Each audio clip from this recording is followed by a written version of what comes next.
मायके का एहसास। घर में घुसते ही लता का फूला हुआ मुंह देखकर अमित ने अंदाज़ा लगा लिया था कि आज कुछ तो हुआ है, वरना रोज़ तो लता हमेशा मुस्कुराते हुए दरवाज़ा खोलती थी। फिर आज ऐसा क्या हो गया जो उसके मुंह पर 12 बजे हुए हैं। लो, दीदी की चिट्ठी आई है, लता ने मुंह बनाते हुए अमित से कहा। रख दो, पहले कपड़े तो चेंज कर लूँ, चिट्ठी कहाँ भागी जा रही है। सुनते ही लता ने अमित को बहुत ही हैरानी से देखा और उसकी हैरत भरी नज़रों का मुस्कुराहट से जवाब देते हुए अमित बाथरूम में चला गया। लता के उतरे हुए चेहरे का राज खुल गया था। अमित मन ही मन सोचकर मुस्कुरा रहा था कि सोच रही होगी कि आज इसको क्या हो गया। वैसे तो दीदी की चिट्ठी आते ही उस पर झपट जाता है। हर साल गर्मियों की छुट्टियों में दीदी हमसे मिलने ज़रूर आती थी, लेकिन हमारी शादी के 6 सालों में शायद ही कभी ऐसा हुआ होगा कि लता ने कभी खुश होकर दीदी का स्वागत किया हो। उसने हमेशा दीदी के आने पर बेरुखी ही दिखाई है और हर साल हम दोनों का इस बात को लेकर झगड़ा होना भी तय है। बेचारी दीदी का इसमें क्या कसूर है। वो तो इतने प्यार और आस के साथ अपने इकलौते और छोटे भाई से मिलने आती थी और बदले में सिर्फ थोड़ा सा प्यार और सम्मान चाहती थी। लेकिन लता का रूखा बर्ताव देखकर थोड़े दिनों में ही वापस चली जाती थी। मेरा अपनी दीदी के लिए प्यार कम होता भी तो कैसे। दीदी सिर्फ 11 साल की थी जब माँ मुझे जन्म देते समय ही चल बसी, और अगर दीदी ना होती तो मेरा क्या होता। वो मेरी बड़ी बहन बाद में है और मेरी माँ पहले है। उन्होंने मुझे बचपन से लेकर जवानी तक माँ की ममता दी है। कदम कदम पर मेरे साथ चली हैं वो। तो आज मैं उनके प्यार को, उनकी ममता को कैसे भूल जाऊं। दीदी तो शादी भी नहीं करना चाहती थी, लेकिन पिताजी उनकी बढ़ती उम्र को लेकर और रिश्तेदारों के तानों से बहुत परेशान रहते थे, तो मैंने ही उन्हें अपनी कसम देकर मजबूर किया था। शादी के बाद भी वो अपना मोह अपने भाई के लिए कम ना कर पाई थी। भाई के बारे में ज़रा सी भी बात सुनती तो दौड़ी चली आती थी। आखिर उन्होंने अपने भाई को बेटे की तरह पाला था और अपनी दीदी के जाने के बाद अमित भी बिल्कुल अकेला पड़ गया था। ये तो जीजा जी का स्वभाव बहुत अच्छा था, जो वो दीदी की तड़प को समझते थे और उन्होंने कभी नहीं रोका उन्हें किसी भी बात के लिए, और भाई बहन के प्यार के बीच में कभी बाधा भी नहीं बने। लता को भी दीदी ने ही पसंद किया था। अमित ये सारी बातें सोचकर मन ही मन मुस्कुरा रहा था। दीदी ने अमित की शादी की सारी तैयारियां खुद की थी, बहुत ही उत्साह के साथ। और ऐसा भी नहीं था कि लता को इन सब के बारे में पता नहीं था। उसने शादी के बाद ही उसे अपने जीवन की हर बात बता दी थी। और शादी के बाद जब पहली बार दीदी घर पर आने वाली थी, तब लता भी उनसे मिलने के लिए बहुत उत्साहित थी। अमित की खुशी का तो कहीं ठिकाना ही नहीं था। वो चाहता था कि वो दीदी के स्वागत में कोई कमी ना छोड़े। पति के अपनी बहन के स्वागत के लिए इतने सारे आदेश सुनकर लता की खुशी थोड़ी कम हो गई थी, परंतु अमित को इसका ज़रा सा भी अंदाज़ा नहीं था। वो अपनी ही धुन में खोया हुआ था। वो चाहता था कि कुछ भी हो जाए, लेकिन दीदी को इतना मान सम्मान मिलना चाहिए जिससे मैं उनकी ममता का थोड़ा कर्ज तो उतार पाऊँ। दीदी के आने के बाद उन दोनों के बीच लता कहीं खो ही गई थी। दोनों अपनी बातों में इतने मस्त थे कि उन्हें किसी तीसरे की कोई परवाह ही नहीं थी। लता उनकी बातों में शामिल होने की कोशिश भी करती, लेकिन अमित उसे मौका ही नहीं दे रहा था कुछ भी बोलने का। ये सब देखकर वो इतनी ज़्यादा खिंच गई और उठकर रसोई में चली गई खाना बनाने के लिए। जिस खाने को उसने इतनी मेहनत से बनाया था, उसे देखकर अमित चिढ़ गया और बोला कि ये क्या बना दिया तुमने। तुम्हें पता नहीं कि दीदी को मटर मशरूम पसंद नहीं है, उन्हें तो शाही पनीर पसंद है। फिर वो रसोई में खड़ी लता को बाहर खींच कर ले आया और कहा कि आज तुम खाना नहीं बनाओगी, आज तो मैं दीदी के हाथ का ही बना खाना खाऊंगा। वो कितना अच्छा खाना बनाती हैं। और फिर दोनों भाई बहन अपनी मस्ती में मस्त किचन में बिजी हो गए और लता बिना अपराध किए अपराधी बनकर खड़ी खड़ी सब देखती रही। दीदी कभी कभी लता को भी बातों में शामिल करने की कोशिश करती, लेकिन अमित अनजाने में ही सही इन दोनों के बीच में दीवार बना हुआ था। वो दोनों को बात करने का मौका ही नहीं दे रहा था। उनकी बातचीत कभी इंट्रोडक्शन से आगे ही नहीं बढ़ी। उस समय तो लता ने हालात से समझौता कर लिया, लेकिन उसके बाद जब भी दीदी आती वो कभी सीधे मुंह उनसे बात ही नहीं करती थी। उसने दीदी को तो कभी मुंह पर कुछ नहीं बोला था, लेकिन अमित से हर बार उसका झगड़ा होता था। दीदी को भी शायद अंदाज़ा हो गया था, इसलिए उन्होंने धीरे धीरे आना कम कर दिया और इस बार तो पूरे 1 साल के बाद आ रही थी। क्योंकि पिछली बार लता ने अमित के साथ उनके सामने इतना झगड़ा किया। वो बेचारी 4 दिन में ही वापस चली गई। वो जितने दिन भी रही, लता ने बिस्तर से नीचे पैर भी नहीं रखा। हमेशा कुछ ना कुछ बीमारी का बहाना करके अपने कमरे में ही पड़ी रहती थी। और जब अमित ने दीदी को अकेले किचन में काम करते हुए देखा तो वो लता पर भड़क गया। फिर लता ने जवाब दिया, तुम्हें क्या लग रहा है कि मैं बहाना कर रही हूँ? और वैसे भी तुम्हें और तुम्हारी दीदी को मेरा ना कोई काम पसंद आता है और ना मेरा बनाया हुआ खाना। तुम दोनों तो अपनी बातों में इतना खो जाओगे तो फिर मैं क्या करूँगी? बढ़ते बढ़ते झगड़ा इतना बढ़ गया, लेकिन दीदी फिर भी कुछ नहीं बोली। और अगले ही दिन अमित के बहुत बार रोकने पर भी नहीं रुकी और वो वापस अपने घर चली गई। उनके वापस जाने के बाद भी बहुत दिनों तक उन दोनों का रिश्ता सामान्य नहीं हुआ। दीदी के यहाँ से जाने के बाद अमित लता को कभी माफ़ ही नहीं कर पाया था। दोनों के बीच कोई बातचीत नहीं हो रही थी। ये देखकर पिताजी एक दिन सैर करने के बहाने अमित को अपने साथ ले गए और उसे समझाते हुए बोले कि पति पत्नी का रिश्ता कुछ अलग ही है। इस रिश्ते में कोई तीसरा आए, इसकी कोई गुंजाइश नहीं होती। लेकिन दीदी कोई गैर नहीं है। बीच में ही पापा की बात काटते हुए अमित बोला, बेटा, शादी के बाद पति पत्नी का रिश्ता ही सबसे ज़्यादा करीबी होता है और बाकी सारे रिश्ते बाद में आते हैं। और माना कि हर एक रिश्ते की अपनी एक अहमियत होती है, लेकिन किसी भी रिश्ते पर कोई भी रिश्ता हावी नहीं होना चाहिए, वरना परिवार में कोई भी खुश नहीं रह पाता। तुम ही बताओ, इतनी कोशिशों के बाद भी क्या तुम्हारी दीदी खुश है? तो मैं क्या करूं, आप ही बताइए। क्या लता की खुशी के लिए अपनी दीदी के साथ सारे रिश्ते तोड़ दूं, या फिर दीदी के लिए लता से रिश्ता तोड़ दूं? आप जानते हैं कि मैं दोनों में से किसी के साथ भी रिश्ता नहीं तोड़ सकता। दोनों ही मुझे बहुत प्रिय हैं। पिताजी हल्के से मुस्कुराए और फिर बोले, बेटा, ये तो तुम भी जानते हो कि लता मन की बुरी नहीं है, मेरा कितना ख्याल रखती है और तुम्हारे लिए भी एक आदर्श पत्नी है। तो फिर बताओ, उसकी तुम्हारी दीदी से ही क्या दुश्मनी है? फिर वो दीदी के साथ ऐसा बर्ताव क्यों करती है? अमित ने कुछ देर तक इस बारे में सोचने के बाद जवाब दिया, आप खुद ही बताइए। जब दीदी पहली बार आने वाली थी तब लता खुद भी तो कितना उत्साहित थी, तो फिर अब क्या हो गया उसे? इसके लिए कोई और जिम्मेदार नहीं है, तुम खुद जिम्मेदार हो। अपने पापा की ये बात सुनकर अमित अचंभे में था। मैं कैसे? हाँ, तुम ही उन दोनों के बीच में दीवार बने हुए थे। तुम उसे कुछ करने ही कहाँ देते थे। वो तुम्हारी हर खुशी में शामिल होना चाहती थी, तुम्हारे सारे काम करना चाहती थी। लेकिन जैसे ही तुम्हारी बहन आती है, तुम्हें खुद ही नहीं पता तुम क्या करते हो। तुम अपनी ज़िंदगी से उसका अस्तित्व ही मिटा देते हो और सिर्फ अपनी बहन में ही खो जाते हो। पिताजी ने अमित की तरफ देखा तो सिर झुकाए हुए किसी सोच में डूबा हुआ था। बेटा, मुझे बहुत खुशी है कि तुम्हारी दीदी और तुम्हारे बीच इतना स्नेह है और भाई बहन से ज़्यादा तुम एक दूसरे के दोस्त हो। लेकिन दोस्ती का थोड़ा दायरा बढ़ाओ और लता को भी इसमें शामिल करो। ये उसका भी घर है और उसे तय करने दो कि उसके घर पर जो मेहमान आएंगे उसका स्वागत वो किस तरह से करेगी। और विश्वास करो, ऐसा करते ही तुम दोनों के बीच में जो भी गलतफहमियां हैं वो सब दूर हो जाएंगी और तुम एक दूसरे के और ज़्यादा करीब आ जाओगे। और कितनी देर तक अंदर बैठे रहोगे? लता की आवाज़ सुनकर बाथरूम में बैठा अमित एकदम से चौंक गया और फटाफट से नहाकर बाहर निकल आया। लता ने गरम गरम नाश्ता और चाय उसके लिए तैयार रखा था। जूठे बर्तन समेटती लता हैरानी से अमित को देख रही थी, क्योंकि चिट्ठी को हाथ लगाए बिना ही वो एक मैगज़ीन पढ़ने लग गया था। तुम्हारी तबीयत तो ठीक है ना? लता की चिंता भरी शक्ल देखकर अमित ने अपनी हंसी को मुश्किल से रोका। हाँ, ठीक है। क्यों, क्या हुआ? फिर अभी तक दीदी की चिट्ठी को हाथ भी नहीं लगाया तुमने? लता की बात का लापरवाही से जवाब देते हुए अमित ने कहा कि तुमने भी तो पढ़ी होगी, तुम ही बता दो क्या लिखा है। वो कल दोपहर की ट्रेन से आ रही हैं।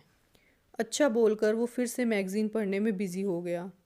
कुछ देर के लिए तो लता हैरानी भरी नज़रों से वहाँ खड़ी खड़ी उसे देखती रही और फिर कमरे से बाहर आ गई।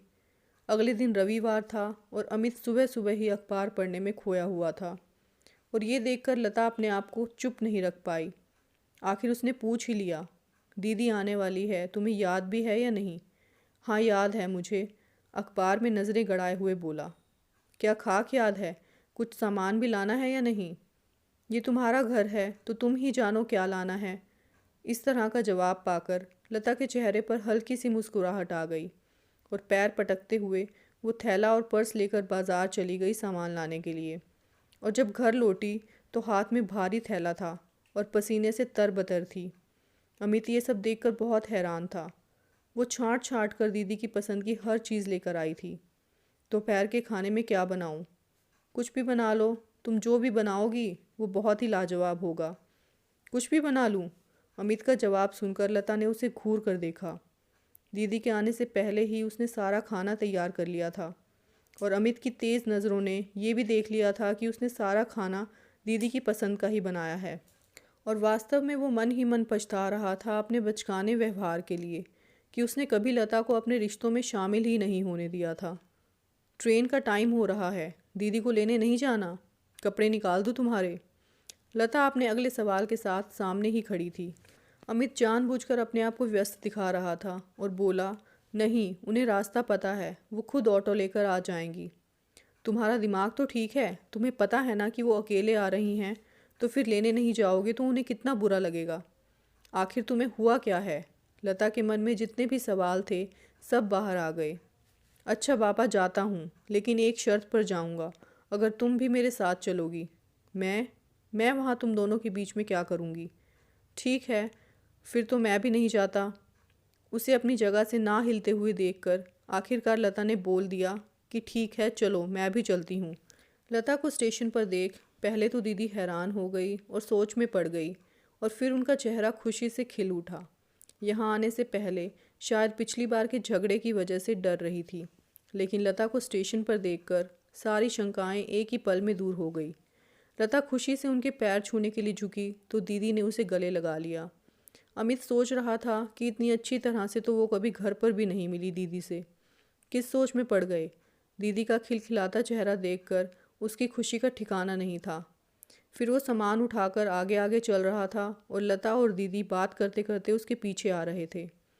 खाने के समय पर भी वो कम बात कर रहा था और लता ही दीदी को बार बार आग्रह करके खिला रही थी। हर बार शायद लता के बुरे बर्ताव की वजह से माहौल तनावपूर्ण हो जाता था, लेकिन इस बार बात कुछ अलग ही थी। दीदी पहले से भी ज़्यादा खुश लग रही थी। इससे पहले वो इतनी खुश कभी नहीं होती थी। खाने के बाद अमित उठकर अपने कमरे में आ गया और वो दोनों काफ़ी देर तक वहीं बैठकर बात करती रही। कुछ देर बाद लता भी कमरे में आ गई और बोली, क्या हुआ, यहाँ क्यों बैठे हो? जाओ दीदी से कुछ बात कर लो। तुम हो ना, तुम कर लो, मैं कुछ देर सोऊंगा। ये कहते ही अमित ने करवट बदलकर आंखें मूंद ली।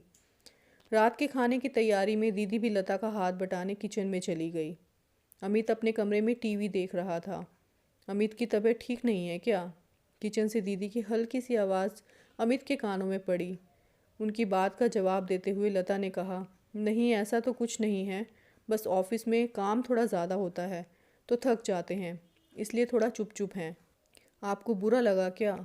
नहीं, इसमें बुरा लगने वाली क्या बात है, बल्कि तुम्हारी कंपनी मुझे ज़्यादा अच्छी लग रही है। पहली बार ऐसा लग रहा है कि मैं अपने मायके आई हूँ, क्योंकि माँ तो थी नहीं। पिता और भाई का प्यार तो हमेशा था, लेकिन असली मायके का एहसास तो हमेशा माँ या भाभी से ही होता है। दीदी मुझे माफ़ कर दीजिए, मैंने आपके साथ अच्छा व्यवहार नहीं किया। अरे नहीं, माफ़ी मत मांगो, हमने तुम्हें मौका ही कहाँ दिया कुछ भी करने का या कुछ भी बोलने का। खैर छोड़ो, जितना अच्छा मुझे इस बार लग रहा है वैसा मुझे कभी भी नहीं लगा। मुझे यहाँ आकर जो सुकून मिला वो मैं बता नहीं सकती। कमरे में बैठा हुआ अमित दीदी की संतुष्टि भरी आवाज़ सुनकर बहुत खुश था और लता और दीदी के बीच का रिश्ता देखकर उसके पैर ज़मीन पर भी नहीं लग रहे थे। सुबह उसके उठने से पहले ही दीदी और लता दोनों उठकर साथ में काम करते करते बातों में लगे हुए थे। रात को भी वो दोनों ना जाने कितनी देर तक जागती रही थी और सुबह भी जब से उठी थी तब से बातें कर रही थी। उनकी बातें ख़त्म होने का नाम ही नहीं ले रही थी। ना जाने कितनी बातें उनके मन में दबी हुई थी। अमित बिस्तर से उठकर ऑफिस जाने की तैयारी में लग गया। कहाँ जा रहे हो? शीशे के सामने बाल संवार रहे अमित का हाथ वहीं रुक गया। ऑफिस जा रहा हूँ। दीदी आई है फिर भी? लता ने हैरानी से पूछा। पहले जब भी दीदी आती थी तो अमित ऑफिस के पूरे साल की छुट्टियां बचा कर रखता था और जितने दिन भी वो रहती थी उनके साथ ही पूरा वक्त गुजारता था। उन्हें सब जगह घुमाने के लिए लेकर जाता था। छुट्टी क्यों नहीं ले लेते, हम सब घूमने चलेंगे साथ में, लता ने जोर देते हुए कहा। नहीं, मैं इस बार छुट्टी नहीं ले सकता। पर क्यों? मैंने सोचा है कि हम दोनों शिमला घूमने चलेंगे। ये छुट्टियां मैंने तब के लिए बचा के रखी हैं। अगर अब मैंने छुट्टी ले ली तो फिर मुझे तब छुट्टियां नहीं मिलेंगी। ये सुनते ही लता की आंखें भीग गई। शायद उसे विश्वास नहीं हो रहा था कि अमित की ज़िंदगी में उसके लिए इतनी अहमियत थी। अपने आंसू पोंछती हुई लता बोली कि शिमला दीदी से ज़्यादा ज़रूरी तो नहीं है, तुम्हें छुट्टी लेनी ही पड़ेगी। अच्छा ठीक है, मैं ऐसा करता हूँ, आज की छुट्टी ले लेता हूँ, समझौते के अंदाज में अमित बोला। लेकिन इसके बाद जितने भी दिन दीदी यहाँ पर रहेगी तुम ही उनके साथ रहोगी। मैं, पर कुछ गलत हो गया तो? कुछ गलत नहीं होगा, मुझे तुम पर पूरा विश्वास है। और अगर कोई गलती हो भी गई तो उसे तुम सुधार लेना। वो मन ही मन सोच रहा था कि मैं भी तो यही कर रहा हूँ, अपनी गलती ही तो सुधार रहा हूँ। लता उसे प्यार और विश्वास भरी निगाहों से देखकर बोली, चलो छोड़ो ये सब, चलकर आज के पिकनिक की तैयारी तो कर लो कम से कम। दीदी पूरे 20 दिन के लिए रुकी थी और उन दिनों में लता और दीदी के बीच के रिश्ते बहुत अच्छे हो गए थे। इस बार पिताजी भी बहुत खुश थे। जीजा जी का पत्र आया तो दीदी के जाने की तारीख भी तय हो गई और लता दौड़ी दौड़ी बाजार गई, दीदी के लिए साड़ी और जीजा जी के लिए भी कपड़े खरीद कर लाई। और भी ना जाने क्या क्या उसने दीदी को देने के लिए ला रखा था। वो दीदी के साथ उनकी पैकिंग करवा रही थी क्योंकि शाम को उनकी ट्रेन थी। सामान पैक हो जाने के बाद अमित दीदी के पास आकर बैठ गया। दीदी ने मुस्कुरा कर उसकी तरफ देखा और पूछा, अब तुम कब आ रहे हो लता को लेकर हमारे घर? आऊँगा दीदी, जल्दी ही आऊँगा। और दीदी की गोद में सर रख कर लेट गया। तुम मुझसे नाराज़ तो नहीं होना दीदी? किस लिए? उसके बालों में हाथ फेरते हुए दीदी ने उससे पूछा। क्योंकि मैं तुम्हारे साथ पहले जितना वक्त नहीं बिता पाया, अमित बोला। नहीं रे, ऐसी कोई बात नहीं है, बल्कि इस बार मुझे जितनी खुशी हुई उतनी पहले कभी नहीं हुई थी। लता के होते हुए मुझे किसी चीज़ की कमी महसूस ही नहीं हुई। वैसे एक बात बताऊं, मुझे बहुत डर लग रहा था। तेरा इतना प्यार जताने के बाद भी मुझे लग रहा था कि कहीं मेरा भाई मुझसे दूर ना हो जाए। कभी कभी तो सोचती थी कि मेरी वजह से तुम दोनों के बीच में झगड़ा होता है तो मैं यहाँ कभी नहीं आऊँगी, लेकिन तुझे बिना देखे मन ही नहीं मान रहा था। लता के इस बार के अच्छे व्यवहार ने ये एहसास दिलाया कि भाई तो अपना ही होता है, लेकिन भाभी को अपना बनाना पड़ता है, क्योंकि अगर वो अपनी ना बने तो भाई भी धीरे धीरे पराया हो जाता है। इस बार मुझे सुकून महसूस हो रहा है कि लता जैसी भाभी के होते हुए मेरा भाई कभी पराया नहीं होगा। और इन सबसे बड़ी बात तो ये है कि उसने मुझे वो दिया है जो पहले मुझे कभी नहीं मिला, मेरा मायका। उसने मुझे मेरे मायके में आने का एहसास दिलाया है। ये सब बोलते बोलते दीदी की आंखों से आंसू आ गए। लता ने जो मुझे दिया है उसका एहसान ज़िंदगी भर नहीं भूल सकती मैं, और ना ही उसका कर्ज चुका सकती हूँ। खाना तैयार है। लता कमरे में आई और उसकी आंखें भी भीगी हुई थी, जिससे साफ पता चल रहा था कि उसने दीदी की बातें सुन ली थी।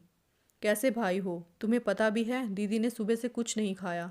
चलो उठो, चलकर कुछ खा लो, लता ने अमित को देखते हुए बोला। दीदी को ट्रेन में बिठाकर अमित उनका सामान रखने में बिजी हो गया और ट्रेन में भी लता और दीदी दोनों साथ बैठकर बात कर रहे थे। लता उन्हें मना रही थी कि वो दशहरे की छुट्टियों में भी ज़रूर आएंगी। पहले तो दीदी जब भी वापस जाती थी उनका चेहरा हमेशा उतरा होता था, लेकिन इस बार उनके चेहरे पर जो चमक थी वो बयां नहीं कर सकते। एक छोटे से बदलाव ने पूरे परिवार में खुशियां ही खुशियां बिखेर दी थी। अगर इस तरह के बदलाव हमारी ज़िंदगी को और भी बेहतर बना सकते हैं तो इन्हें अपनाने में कोई बुराई नहीं है। दोस्तों, कहानी कैसी लगी अपनी राय ज़रूर देना और चैनल को सब्सक्राइब और वीडियो को शेयर ज़रूर कर देना। Thank you for watching this video.